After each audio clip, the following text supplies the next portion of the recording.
الميركاتو الصيفي للترجي شهد ثورة كبيرة سنة غربلة شاملة وبرشا تغييرات جذرية في جميع الخطوط. في الفيديو هذا باش نحكيو على جميع الانتدابات، باش نعطيهم تقييم. هل الانتدابات اللي عملتهم الترجي قادرين يهزوا الترجي الباليه مخير، خاصة الموسم هذا باش يكون استثنائي للترجي، على خاطر الترجي مطالب باش يحقق ارقام باهية في دوري ابطال افريقيا لو كان حابب يشارك في كأس العالم للأندية 2029. حاسيلوا عنا برشا ما نحكيو على الانتدابات، على ملف ريبيرو. كانك جيت على القناة نتمنى خويا دعمك بالاشتراك واللايك. باهي نبداو نحكيو على الميركاتو. الترجي اللي حد الان عمل 5 انتدابات داخل سقف الكوتا من اصل 10، يعني مازالوا فما 5 انتدابات بين الصيف والشتاء متاحين لاداره الترجي، وزيد عليهم زوز انتدابات اوركوتا. كيف ما قلت لكم في المقطع السابق، الانتدابات كوتا هما الانتدابات اللي ب 22 سنه وانت ماشي، والعدد المسموح فيهم 10 انتدابات فقط. وبالنسبه للانتدابات اوركوتا من 21 عام واقل، وفي المقابل فما 12 لاعب غادروا رسميا للترجي، الاغلبيه نتاعهم خرجوا بلاش في صفقه انتقالات حره، ولاعب فقط من الاصل 12 هو اللي دخل الفلوس لخزينه الترجي. هذا كان تفكير اللي صار حاليا في ميركاتو الترجي. ندخلوا تو في صلب الموضوع ونبداو نحكيو على الاسامي اللي جات للترجي واللي غادرت واللي ان شاء الله باش تجي في قادم الايام. اول موضوع نبداو به هما اللاعبين اللي غادروا رسميا للترجي. كيف ما قلت لكم فما 12 لاعب، منهم 7 كانوا اساسيين الموسم الفارط، لان نحكيو على ينساس، اونوتشي اوغبيلو، ياسين مرياح، محمد امين توغاي، محمد امين بن حميده، حسام تقا، زكريا العايب، غيث الوهابي، بوعصيده، مجاهد، ووائل الدربالي، ونختموها بيوسف البلايلي. ومن اصل اللاعبين هذوما الكل فما كان محمد امين توغاي هو اللي دخل فلوس لخزينه الترجي تقريبا 6 مليارات بالدينار التونسي. لهنا نحكيو على ثوره كبيره صارت داخل الترجي، يعني صارت غربله كبيره. الجوار اللي ما عنده حتى قيمه في الترجي غادر رسميا. 4 كانوا حاملين شاره القياده الموسم الفارط: مرياح، بن حميده، تقا، وتوغاي. بالنسبه لي انا الخروج نتاعهم في محله. يمكن زوز اللي غادوني في هذوما الكل هو اونوتشي اوغبيلو اللي ما حبش يجدد مع الترجي، ومحمد امين توغاي. اما بالنسبه لي انا الباقي الكل الخروج نتاعهم في محله. ينساس بالنسبه لي انا اعطاه كل ما عنده، ولكن الموسم الاخراني ماهوش ينساس نتاع العاده، كثره الاصابات نتاعو، وفي الماتشات الكبار ما لقيناهوش. حسام تقاب، بن حميده، مرياح، بالنسبه لي انا الخروج نتاعهم في محله على الاخر، لانهم اللاعبين الحقيقه ما همش قاعدين يقدموا في المردود اللي ترجي حاجتها بيه. بالنسبه لبوعصيده، الوهابي، زكريا العايب، ووائل الدربالي. وائل الدربالي يمكن تمنيته انا الموسم هذا الراه في الترجي، ولكن صار اللي صار. بالنسبه للاعبين الاخرين الخروج نتاعهم في محله. ونختموها بيوسف البلالي. يوسف البلالي بالنسبه لي انا الترجي عملت منه اسم، عطاء للترجي برشا، الترجي عطاته برشا. حمدي المد بحسبه كولده عمل الباهي الكل معاه، ولكن اللاعب كانت عنده راي اخر. الحاجه اللي غيظتني في الموضوع نتاع البلالي مش خاطر خرج من الترجي، كان خرج معناتها في صفقه انتقال حر ولا حتى بالفلوس. والله واحد يقوم يصفق ويقول هدايا معناتها لاعب يستحق كل التقدير، ولكن الفاسون اللي خرج بها كانت خايبه برشا، خلينا نقولوا غدره. عاطي كلمتك للترجي وماشي تعمل في دي رونديفو مع جمعيات اخرين، معناتها هذا يعتبر قله احترام الجماهير الترجي اللي كانت تساند فيك من اول نهار جيت فيه للترجي. وزيد على هذا ما قدرتش حمدي المدب اللي عمل معاك الباهي الكل. على كل نتمنى له كل الخير وصفحه وتتويت. باهي نتعداو توا للمنتدبين. كيف ما قلت لكم فما 7 لاعبين، 5 منهم كوتا وزوز منهم اوركوتا. نبداو بزوز اوركوتا. الترجي جابت يوسف بشا قادم النادي الرياضي صفاقسي في صفقه انتقال حر. اللاعب متاكد اللي باش يقدم الاضافه، حاليا ناقصه شويه فيزيك، نتصور الترجي باش يدلها بيه بالكدا، واكيد باش يقدم الاضافه. ان شاء الله هو يعرف كيفاش يطور من روحه. واللاعب الثاني هو مايل مونيبي اللي جانا من نادي لاغازيل الكاميروني. اللاعب على حسب ما ريد الفيديوهات نتاعو ممتاز برشا، عنده برشا امكانيات، ينجم يلعب 8 ونجم يلعب 10. ونتصور اللاعب باش يكون في حسابات الاطار الفني نتاع الترجي، يعني اكيد باش نراو في برشا ماتشات. باهي نتعداو تو الانتدابات اللي داخلين في الكوتا. اول لاعب جانا هو الحارس منتصر السيد. الحارس الموسم الفارط كان في شبيبه العمران.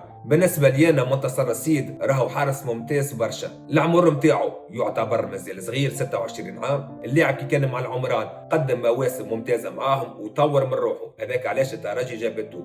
ولكن الحاجه اللي نعيب على اداره الترجي في الشوا هذايا مش على خاطر الحارس معناتها سيء والا حاجه، ولكن انت عندك بشير بن سعيد وعندك مميش وعندك صدق الدبشي اللي قاعد يرجع في الفورمه نتاعو بشويه بشويه. القدوم نتاع منتصر السيد بالنسبه لي انا ما كانش في محله، على خاطرك انت اليوم عملت كونكورونس بين 4 جارديانات ينجموا يكونوا تيتولار في الترجي. مميش مازال صغير في العمر، منتصر السيد كيف مازال صغير في العمر، البشير بن سعيد عنده برشا اكسبيريونس ولكن العمر نتاعو كبير شويه، ميمسي بالنسبه للحراس المرمى العمر ما يعني حتى شيء، ونختموها بصدق الدبشي اللي نحب نوصلوا انه باش يكون فما تحتيم الجوار والا اثنين، من غير ما ننساو الحارس الشاب العفاوي، يعني 3 حراس اورليست، واحد على البنك واحد تيتولار، نتصور شواب باش يكون صعيب برشا. بالنسبه للدفاع الترجي خرجوا منها 3 لاعبين وشرات زوز. بالنسبه لزوز لاعبين اللي شراتهم هو رائد الشيخاوي اللي العمر نتاعو 22 عام، لاعب كان يلعب في الاتحاد المونستيري، لاعب الحقيقه ممتاز برشا، وحتى في المقابله الوديه اللي لعبتها ترجي نهار الجمعه ربحتها 2-0 وهو اللي سجل زوز اهداف.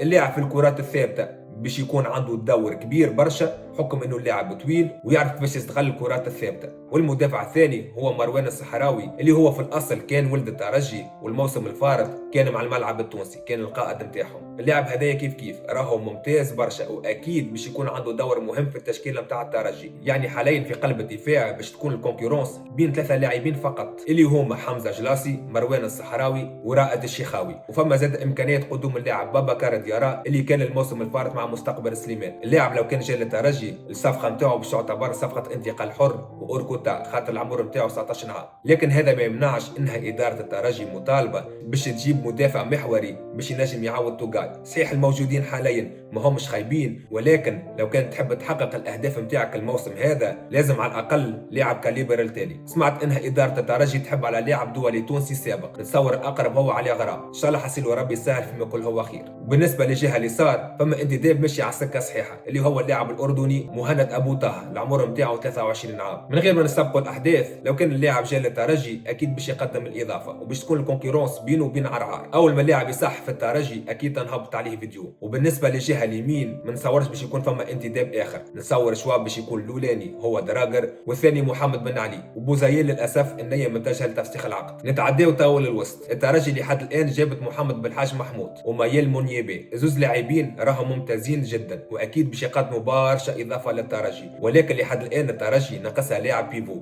رقم 6. فمسيح خيري المداوي اللي ينجم يلعب بيفو، ولكن اللاعب ما نجمش تحكم عليه من توا، لازمنا نراو في المباريات الرسميه شنو هي الامكانيات نتاعو. ميمسي اللاعب راهو ممتاز برشا، ولكن هذا ما يمنعش انها الترجي راهي محتاجه لاعب كاليبر في المركز هذاك، على خاطر المركز نتاع البيفو راهو مركز حساس برشا، لازم اللاعب اللي باش تجيبه تبدا متاكد انه باش يقدم الاضافه. رينا الترجي في المركز هذا حابه تجيب سيدو ساكو لاعب اسك ميموزا، ولكن اللاعب حرفيا دفاعيا ممتاز برشا، ولكن في الهجوم راهو ماهوش باش يفيدك بحتى شيء، يعني تنحالك اوكبيلو والمعوض نتاعو اقل منه برشا. نتصور هذاك علاش اداره الترجي انسحبت من الصفقه واللي راها حاجه باهيه برشا. وبالنسبه للهجوم الترجي جابت يوسف بشا وعادل بالطيب. يوسف بشا اكيد باش يكون عنده دور مهم في الترجي لو كان عرف كيفاش يطور من روحه. وبالنسبه لعادل بالطيب قلتها في الفيديو اللي هبطت عليه، اللاعب يذكرني برشا بانيس البدري، هو يلعب الياه ولكن بيتر، لو كان يعني دانهوم هوش في فورما عادل بالطيب باش يكون هو المعوض نتاعو، ولكن نتصور الاطار الفني باش يعتمد اللاعب كجناح ايسر، وكتوقع شخصي اللاعب اكيد باش يفيد الترجي برشا. زيد على الانتدابات هذوما في الهجوم ملف لوكاس ريبيرو، هاني باش نفسركم القصه نتاعو. اللاعب جا لتونس عمل فيزيت ميديكال نتاعو واللي نجحت،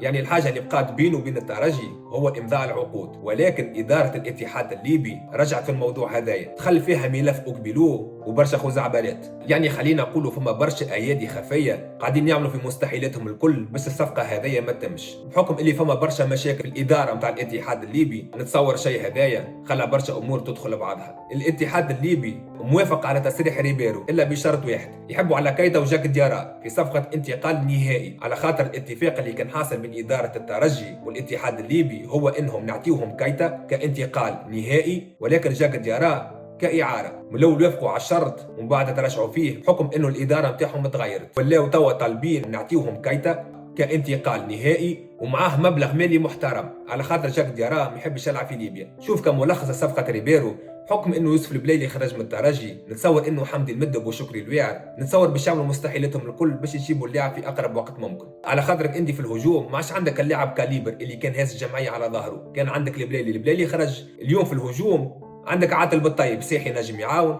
دان هو مازلنا ما نعرفوش اسكو الموسم نتاعو باش يكون باهي والا خايب، وباش راهو عنده مده ما لعبش. من غير ما ننساو عندك صحيح جاك ديارة القدام، وعندك معاهم مكوينا وقصيلة ابو علي، اما زوز اللاعبين هذوما باش يغادروا الترجي، وزيدوا معاهم معشا كيف باش يغادر الترجي. يعني ما تنجمش تدخل الموسم هدايا بهجوم خلينا نقولوا اقل من اللي كان عندك الموسم الفارط. يعني اداره الترجي مطالبه باش تجيب اللاعب. لحد الان الملف مازال ما ماتش، مازالت اداره الترجي تخدم عليه، اكيد باش ياخذ شويه وقت اخر ان شاء الله. من لهنا قبل ما يتسكر الميركاتو اللاعب يكون معنا. بها هذوما كانت الحوصله نتاع الانتدابات والكواليس نتاع برشا حاجات. قبل ما نخدم المقطع بالنسبه للانتدابات اللي عملتهم الترجي واللي كانوا موجودين في النادي، الترجي تنجم تلعب بالتشكيله هذيا الموسم المقبل. بالطبيعه هذوما اختيارات مبدئيه، مازال الميركاتو ما فاش، واكيد فما جوالات اخرين باش يجي. في الحراسه صحيح جبنا منتصر رصيد، ولكن كحارس اساسي بالنسبه لي انا اللي نخيره انه يكون مميش في الحراسه. على اليمين دراجر، ان شاء الله اللاعب يكون احسن من اللي كان عليه الموسم الفارط. في اللاكس حمزه جلاسي ومعاه رائد الشيخاوي،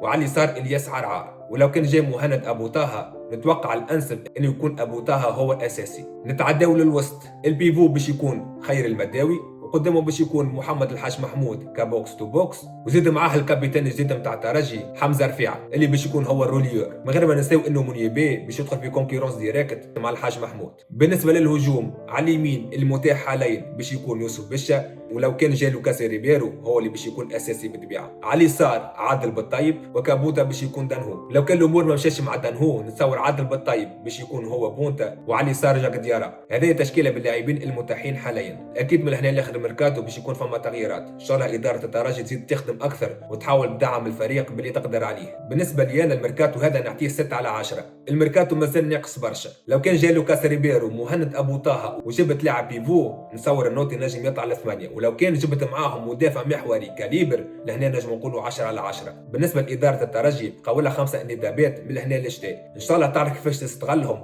واللاعب اللي باش تجيبه تبدا متاكد انه باش يقدم الاضافه. بالنسبه لي انا التماشي اللي ماشى به اداره الترجي راهو يعتبر ايجابي برشا. شكري الواعر راهو خدم خدمه كبيره برشا. غرب لا نحكيو على 7 اسامي اساسيين الموسم الفارط غادروا الترجي، ما عادش فما حتى جوار تعزز علينا. يعني ما عينكش باش تلعب ربي وجهك خير، ونصور هذه حاجه باهيه برشا. على كل هذا اللي كان عندي في فيديو اليوم، نستنى اراءكم في التعليقات. بالنسبه لكم كيفاش تقيموا الميركاتو لحد الان، وشنو هي المراكز اللي لازمها تدعيم من هنا لاخر الميركاتو. وفرد مره ما تحرمنيش من اللايك والاشتراك، خلينا نكبروا القناه نتاعنا. الطموح نتاعي نوصل 5000 مشترك من هنا لاخر الصيف، ان شاء الله ما تقصروش معايا. نتقابلوا اكيد في فيديوهات اخرين والا حتى في فلوجات. سلام.